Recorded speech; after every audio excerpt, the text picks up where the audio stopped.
නෙමෙයි. නෑ නෑ. ගැරන්ටි එකක් වෙන්න පුළුවන්. නෑ ගැරන්ටි එකේ විතර මීට වැඩිය ගොඩක් ලොකුයි. ලොකු. ඔව් මේක සාමාන්‍යයෙන් පේන විදිහට නම් වෙනම තියෙන විතර. හිතා ගන්න බෑ නේද? සර්පෙක්ගේ නම් තමයි.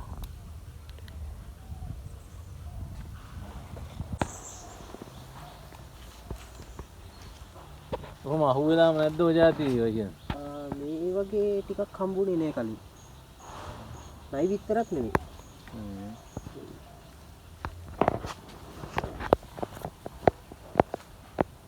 මයි විතර අනික ගොඩක් දානවලු 20 25ක් විතර. ඔව් 25ක් විතර එක පොකුරට ඇලිලා තියෙන සාමාන්‍යයෙන්. දැන් මේක පුදුමයි සාමාන්‍යයෙන් සර්පෙක්ගේ විතර එකට ඇලෙනවා. කලාතුරකින් තමයි මේ විදිහට වෙන් වෙන්න මේ හැදෙන්නේ. තලගොයෙක්ගේ දන්නේ නේ මගේ. තලගොයෙක්ගේ තමයි තලගොයෙ විතර හම්බ වෙලා තියෙනවා කලින්. එහෙමයි නේ. එයාලා විතර සාමාන්‍යයෙන් කුකුල් විතරයකටත් වඩා ටිකක් ලොකුයි. ලොකුයි නේ. ඔව්.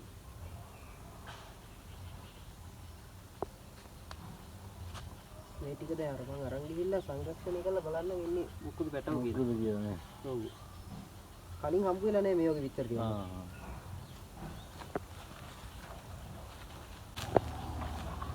මට හිතෙන්නේ තියෙන්නේ ඇති නේද නැත්නම්. මෙන්න මේ වගේ ටිකක් ඉතුරු තියෙන්නේ ඇති කියලා මට හරියටම කියන්න බෑ මාළි. කියන්නේ මොකද මතක නැහැ එහෙමනම් බොරුවට කියන්න බෑ.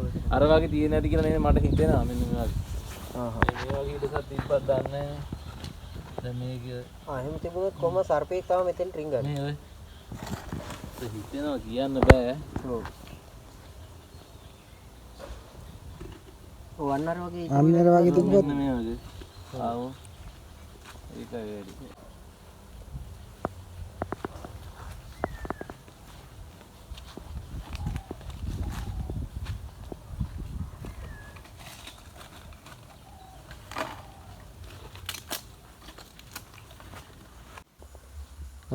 ඉතින් මේ විතර ටික මම දැන් කහවල ප්‍රදේශයේ තමයි අරගෙන ආවේ. ඉතින් සාමාන්‍යයෙන් මට කලින් නම් මේ වගේ විතර හම්බ වෙලා නැහැ. සාමාන්‍ය ලොකු විතරක් නෙමෙයි පොඩිම විතරක් නෙමෙයි සාමාන්‍ය ප්‍රමාණයේ විතර. ඉතින් මේක සාමාන්‍යයෙන් සර්පයෙක්ගේ විතර වෙන්න ඕනේ. නමුත් මේ සර්පයෙන්ගේ විතර සාමාන්‍යයෙන් එකට එක ඇලිලා පොකුරක් විදිහට තමයි තියෙන්නේ. නමුත් මේවා වෙන වෙනම තමයි මට දකින්නට ලැබුණේ.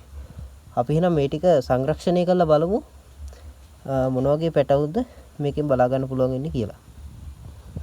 මේ විදිහට වැලි දාගෙන ඔයගොල්ලෝ මයි කලින් වීඩියෝ වලත් දැකලා ඇති මම විතර සංරක්ෂණය කරන ආකාරය.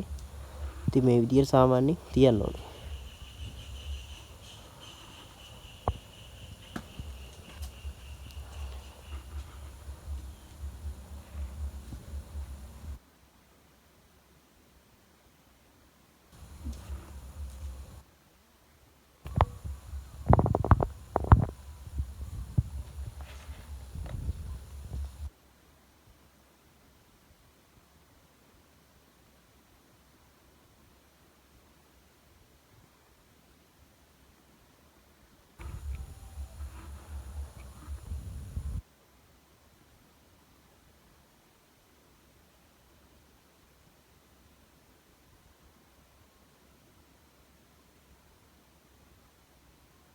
ඔය විදිහට තමයි තියන්න ඕනේ. විතර 10ක් තියෙනවා.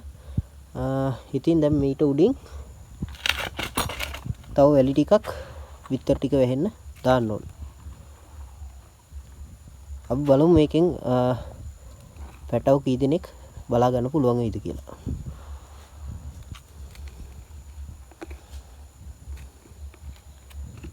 ඉතින් ඔන්න ඔය ගන්නට තමයි සාමාන්‍යයෙන් තියන්න ඕනේ.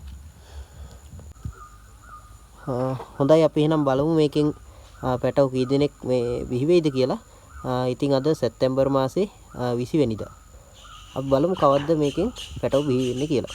මේක සාමාන්‍ය මේ විදිහට වහලා අවුව වැටෙන්නේ නැති සෙවණ තැනකින් තමයි තියලා තියන්න ඕනේ. ඉතින් ඔන්න සැප්තැම්බර් 20 වෙනිදා තමයි මේ බිත්තර ටික මම සංරක්ෂණය කරේ. ඉතින් මේ බිත්තර වලින් අද පැටව ඇහිලා තියෙනවා. ඉතින් වෙන කවුරුත් නෙමේ පැටව. ඊටාම අහිංසක සර්ප විශේෂයක් වෙන කටකලු පැටව. අපි එහෙනම් බලමු මේ පැටවුන් ටික. ඉතින් ඔයගොල්ලන්ට පේනවා ඇති ඊටාම කුඩා කටකලු පැටවුන්. ඉතින් දැන් දින 3ක් විතර වෙනවා මේ බිත්තර වලින් ඇහිලා. ඉතින් අද ඔන්න මෙන්න මේ බිත්තර මේ සියල්ලෙන්ම පැටව ඇහිලා තියෙනවා. ඒ කියන්නේ එක බිත්තරයක්වත් මේ සවුත් වෙලා තිබුණේ නැහැ. මේ ඔක්කොම මේ ඊටාම නිරෝගීව තිබුණු බිත්තර. ඉතින් ඔන්න ඔයාලට බලා ගන්න පුළුවන්. ඒගොල්ලොන්ගේ පළවෙනි හැවත් ඒගොල්ලෝ මේ වෙනකොට ඉවත් කරලා තියෙනවා. ඒ කියන්නේ ඉතින් සාමාන්‍යයෙන් අර හැව ඉවත් කරන කාලේ නම් ඉන්න පරිසරයත් එක්ක වෙනස් වෙනවා.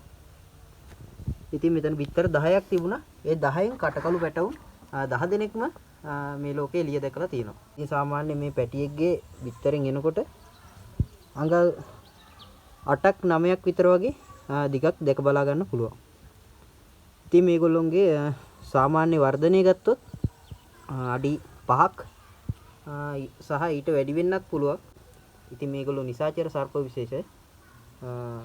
ඉතින් මේගොල්ලෝ සාමාන්‍යයෙන් නිර්විෂ කාණ්ඩයට තමයි අයිති වෙන්නේ. ඒ කියන්නේ මෙයාලගෙන් මිනිසුන්ට කිසිම හානියක් නැති ඉතාම අහිංසක සර්ප විශේෂයක්.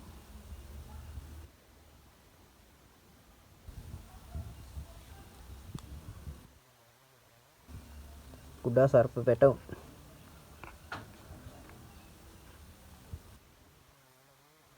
ලොකු සත්තු සාමාන්‍යයෙන් බය වුණාම බෙල්ල රැලි ගන්නවල සපා කැමට තැත් කරනවා. ඉතින් බලන්න මම ඔක්කොම ගත්ත අතර ඉතින් මෙතන පැටවුන් 10 දෙනෙක් ඉන්නවා. ඊටාම නිරෝගී කටකළු පැටවුන්. ඔයාලට පේනවා ඇති. මම අත දිගේ හිමීට යනවා.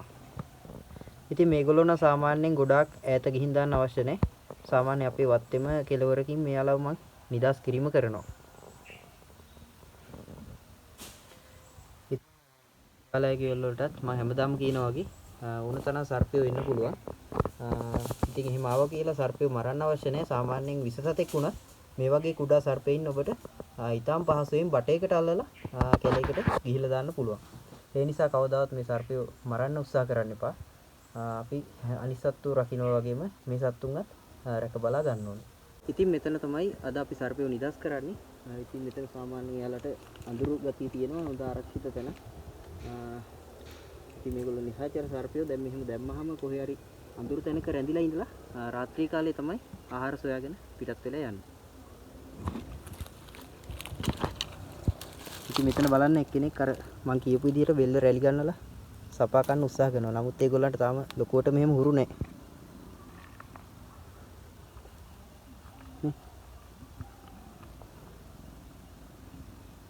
සාමාන්‍යයෙන් ඒගොල්ලෝ පරිසරයට හුරු වෙනකොට තමයි ඒගොල්ලන්ට ගොදුරු හොයා ගන්නවත් එක්කම සපා කෑම හුරු වෙන්නේ.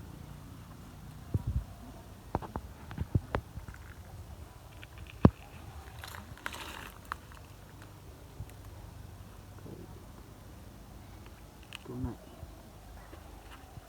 හතරයි පහයි හයයි අටයි නවයයි ඉතාම නිරෝගී කටකළු පැටවුන් 10 දෙනෙක් මෙතන ඉන්නවා.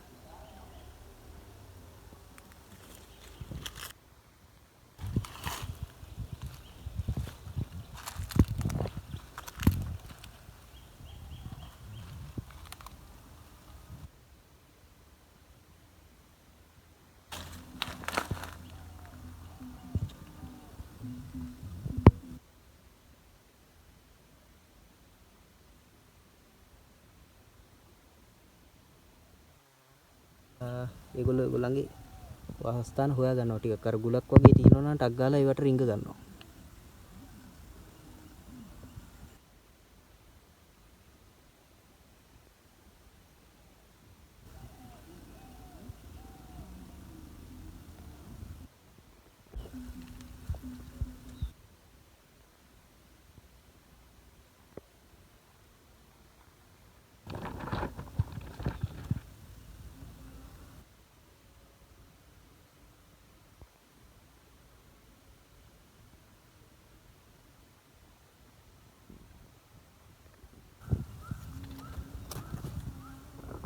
මෙතෙන්ටත් එක්කනේ රිංගුවා.